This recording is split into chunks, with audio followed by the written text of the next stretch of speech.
reason I went to work camp was kind of just for the experience. I decided to go on this work camp to develop some new relationships and get closer to God. And it's just fun. It's fun to hang out with a bunch of other kids that are going and willing to help other people. Well, so at first I didn't really want to go to work camp. So Lilo, he was like, come on, please, please go, please, please. And so then I finally went. Before we got there, the roof was falling apart, the shingles were completely falling off, and the paint was not existent. It was completely shattered. It was just gone. When we went up on the roof, the roof was like falling apart. Like the shingles were like coming off, and like it was really worn down. And we were up on this roof, and it wasn't that high, but it was high enough where your feet would be really hot and you'd be sliding around on this roof because it's steep. And we had to do some cutting with some metal. It was pretty hard stuff. So on Monday we met Virgil and his older sister, and he invited us into his house, and he was really generous, and he gave us a granola bar and a bottle of water. And I thought that was really cool because he has electricity and running water, but he has to walk like a half a mile to go to the bathroom. He told us everything we were gonna do. He had us paint his trim and the base of his house. A lot of the work that we did was painting and roofing and building a wall and tearing down a wall and tearing apart a deck, but at the end of the day, it wasn't about the work that we did, it was about the people that we helped. Wednesday night there was a really cool moment. They did a big exercise where they had the person that was sitting next to you, and you pray over the person sitting next to you, and they pray over you. And it's just like off the cuff. Pray for 30 seconds about what you're gonna pray for. And it's a really cool experience how you can have things on your heart that you don't even know are there, and then someone prays over them and you feel as if they're lifted off. And these are pretty common and just one of the like many really cool God moments that you can find at work camp.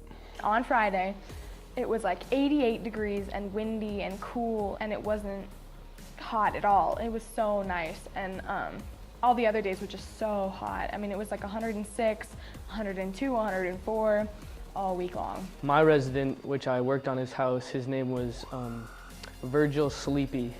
Great Navajo name. It was cool because at the end of the camp on Friday, he prayed for us and he blessed a bottle of water for us all to drink, and they prayed for us again in Navajo. And it was just a great experience that I'll remember for the rest of my life.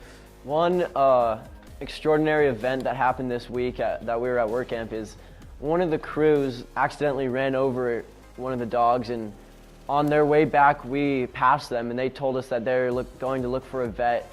And so our crew manager, his name was Greg, he was behind us, but he happened to be a veterinarian, and so he could help fix up the dog, and that was a huge God sighting because there's no one around, and the nearest vet would be in Colorado and we were in Utah, so it would be 2 hours away. What really stuck out to me was how different lives can be. For instance, how here back in Colorado where we live, we have running water, electricity, practically everything we need to survive. And out there, they barely have running water, electricity, and they're still happy as can be and still living perfectly. So it was real eye-opening to me how easy their lives can be, even with how little they have. Well, I think the biggest thing that I brought back from this is just not judging a book by its cover, because a lot of these houses look super decrepit, and you might think like, oh, who are the people that are living in this? They might not be the nicest or the best people, but then they end up being these incredible, awesome people that you end up making friends with, and they're just really in need of help. So a way that it really impacted my faith was to learn that God works in mysterious ways, and He's a good Father, but it's not all the time that you get to see people that live in terrible conditions and in poverty, and they still go to worship, and they still feel that love from God. They're not dying spiritually, and they're not left empty from God, or they don't feel like they've been left empty from God. Coming in, my faith was pretty good, but during this trip, the biggest thing that changed was that I realized how much hope God gives everybody, just because the people there had so little, but the thing that brought them through was that God was always there and he like provided for them. So I just realized how much hope God gives us when we don't have anything else. God's still there and he can just provide for us and like help us through each day.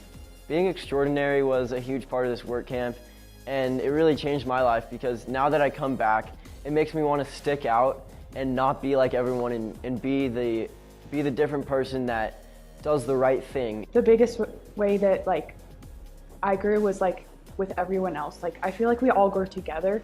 So at the beginning of the trip, I had my doubts about God, and then I learned that hard work and determination and more repetition of reading my Bible and praying will just renew my faith, and it really has.